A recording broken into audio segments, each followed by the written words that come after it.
असतो त्या पद्धतीनेच त्या व्यक्तीचं वर्तन सुद्धा असतं. मानसशास्त्राला मानस व्यक्तीच्या वर्तनाचा जर अभ्यास करायचा असेल तर सगळ्यात महत्वाचं ज्या सामाजिक संस्था आहेत, जी मूल्य व्यवस्था आहे, जी संस्कृती आहे, जी समाजाची विचारधारा आहे, तिकडचा धर्म कशा स्वरूपाचा आहे, या सगळ्या घटकांचा अभ्यास केल्याशिवाय मानसशास्त्र व्यक्तीच्या वर्तनाचा अभ्यास त्याला त्या पद्धतीने करता येत नाही.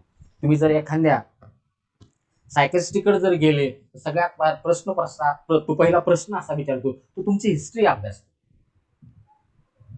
तुमचं शिक्षण कुठं झालेलं आहे, तुमच्या आजूबाजूचं वातावरण कसं आहे, तुम्हाला मित्र कशा स्वरूपाचे आहे. मानसिकतेवरती जर आघात झाला तर त्या आघाताच्या अनुषंगाने त्याची पार्श्वभूमी जाणून घेणं गरजेचं आहे. आणि मग पार्श्वभूमी कशी निर्माण झालेली आहे, मग तो कोणत्या सामाजिक परिस्थितीमधून आलेला आहे, आणि ते सामाजिक घटक माणसाच्या वर्तनावरती प्रभाव पाडतात.